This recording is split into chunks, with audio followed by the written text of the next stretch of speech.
क्या आप भी सर्दी जुकाम खांसी और बुखार से हर मौसम में परेशान हो जाते हैं? क्या आपने कभी सोचा कि हमारे दादा दादी को इतनी बीमारियां क्यों नहीं होती थी? आज मैं आपको बताने वाला हूँ वो देसी रहस्य, एक ऐसा काढ़ा जो इम्यूनिटी शील्ड की तरह काम करता है। बस इसे सही तरीके से बनाना आना चाहिए और असर देखिए खुद महसूस करेंगे। तो चलिए शुरू करते हैं सेहत की टोकरी के साथ। नमस्कार दोस्तों, आपका स्वागत है आपके चैनल जहां हम बात करते हैं देसी नुस्खों, घरेलू इलाज और आयुर्वेद रहस्यों की, जो हमारे शरीर को प्राकृतिक रूप से स्वस्थ और मजबूत बनाते हैं। आज का हमारा विषय है इम्यूनिटी बढ़ाने वाला देसी काढ़ा, एक ऐसा नुस्खा जो न केवल बीमारियों से बचाता है बल्कि आपकी त्वचा, पाचन, एनर्जी लेवल को भी बेहतर बनाता है। दोस्तों, काढ़ा कोई नया ट्रेंड नहीं है। आयुर्वेद में कसाई नाम से इसका जिक्र हजारों साल पहले से हुआ था। जब दवाइयां न थी, न ही इंजेक्शन थे, तब लोग जड़ी बूटियों से ही रोग मिटाते थे।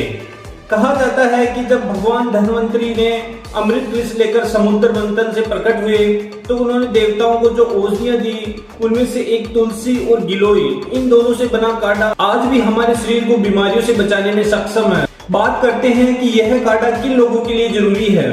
जिनकी इम्यूनिटी कमजोर है, जिन्हें बार बार सर्दी जुकाम होता है, जिन्हें थकान, कमजोरी या एलर्जी रहती है, बच्चे, बुजुर्ग और कामकाजी लोग सब इसे ले सकते हैं, क्योंकि ये सिर्फ एक पेय नहीं बल्कि प्राकृतिक सुरक्षा कवच है। दोस्तों, अब बात करते हैं इस काढ़े की दिल और जान की, यानी कि इसके मुख्य घटकों की।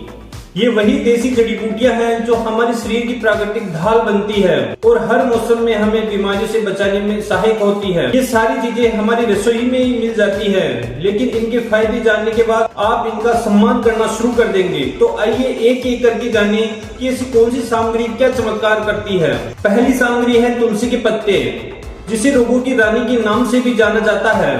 तुलसी को भारत में माँ तुलसी कहा जाता है, क्योंकि ये सिर्फ पौधा नहीं बल्कि औषधि का घर है। तुलसी शरीर में इम्यूनिटी कोशिकाओं को एक्टिव करती है। यह सर्दी, जुकाम, खांसी, बुखार और गले के दर्द में बहुत असरदार है और सांस से जुड़ी बीमारियों, फेफड़ों को मजबूत बनाती है। साथ में हमारे शरीर से टॉक्सिन्स को निकालकर शुद्ध रक्त बनाती है। कहा भी जाता है कि घर में तुलसी हो तो डॉक्टर की जरूरत कम पड़ती है। दूसरी सामग्री है गिलोय, या जिसे हम रोगों से लड़ने की दीवार से भी जान सकते हैं। गिलोय को अमृता कहा गया है, जिसका मतलब है अमृत देने वाली।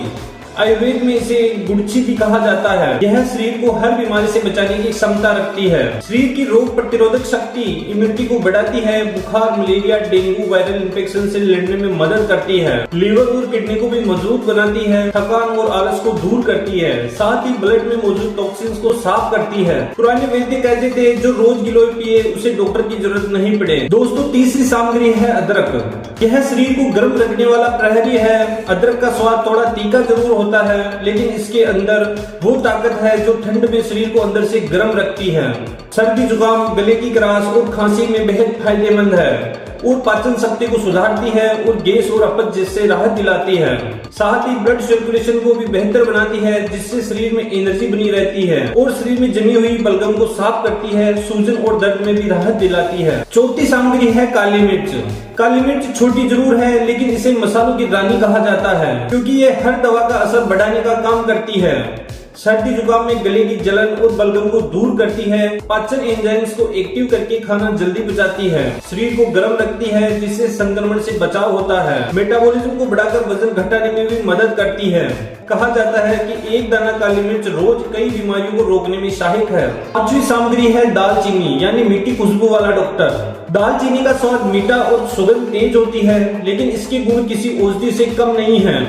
ब्लड शुगर को कंट्रोल करती है, जिससे डायबिटीज वाले लोगों को राहत मिलती है। दालचीनी ब्लड सर्कुलेशन को सुधारती है और दिल को स्वस्थ रखती है। शरीर को प्राकृतिक रूप से गर्म रखती है और मुंह की दुर्गंध को दूर करती है और सांसों में ताजगी देती है। छठी सामग्री है लौंग, यानी गले का रक्षक। लौंग का स्वाद थोड़ा तीखा होता है, लेकिन ये शरीर में गर्माहट और शक्ति दोनों बढ़ाती है। गले की खराश और खांसी में तुरंत राहत देती है। दांतों और मसलों की समस्या में भी कारगर है। सर्दी, जुकाम और वायरल से शरीर को बचाती है। पेट दर्द और गैस से राहत देती है। दोस्तों, सातवीं सामग्री है इलायची, स्वाद और सुगंध की रानी। इलायची सिर्फ स्वाद नहीं बढ़ाती बल्कि शरीर के कई अंगों के लिए फायदेमंद भी होती है। मुंह की दुर्गंध को खत्म करती है, पाचन तंत्र को मजबूत बनाती है और शरीर को ठंड से बचाकर संतुलित बनाए रखती है। तनाव कम करती है और मन को शांत रखती है। इलायची को मूड फ्रेशर भी कहा जाता है, क्योंकि इसकी खुशबू दिमाग को तुरंत ताजगी देती है। आठवीं सामग्री है शहद, ऊर्जा और स्वाद का स्रोत। शहद को आयुर्वेद में मधु कहा गया है। इसे काढ़े के इसलिए डाला जाता है कि ये स्वाद भी बढ़ाता है और शरीर को एनर्जी भी देता है। इसके अलावा स्किन को निखारता है और चेहरे पर चमक लाता है। लेकिन ध्यान रखें, शहद को कभी भी गर्म काढ़े में न डालें, हमेशा काढ़ा थोड़ा ठंडा होने के बाद ही मिलाएं। अब बात करते हैं इसके बनाने के सही तरीके की। एक बर्तन में 2 कप पानी डालें, उसमें शहद को छोड़कर सारी जड़ी बूटियां डालें और इसे धीमी धीमी आंच पर उबालें जब तक ये पानी आधा न रह जाए या इसका रंग हल्का भूरा और सुनहरा हो जाए। यही संकेत है कि औषधीय गुण पानी में मिल चुके हैं। अब इसे छान लें और इसके गुनगुना रहने पर शहद डालें। बस आपका देसी इम्यूनिटी काढ़ा तैयार है। इसे दिन में एक बार सुबह खाली पेट और एक बार रात को सोने से पहले लें। तो दोस्तों, इस तरह तैयार होता है हमारी इम्यूनिटी को बढ़ाने वाला देसी काढ़ा। इसमें किसी महंगी दवा की जरूरत नहीं है, बस आपके घर की रसोई में रखी ये 7 चीजें ही काफी है। अगर आप रोज इस काढ़े को सही समय पर पीते हैं तो आपका शरीर मौसम बदलने पर भी बीमार नहीं पड़ेगा। तो दोस्तों, ये था इम्यूनिटी बढ़ाने वाला देसी काढ़ा, एक ऐसा नुस्खा जो हमारे पूर्वजों का वरदान है। अगर आप भी चाहते हैं कि आपका शरीर बीमारियों से लड़ने में खुद सक्षम बने तो इस काढ़े को अपनी दिनचर्या का हिस्सा जरूर बनाएं। वीडियो अच्छा लगा हो तो लाइक करें, अपने परिवार के साथ शेयर करें और सेहत की टोकरी चैनल को सब्सक्राइब करना न भूलें, क्योंकि यहाँ हम हर हफ्ते लाते हैं ऐसे ही देसी और असरदार नुस्खे। धन्यवाद।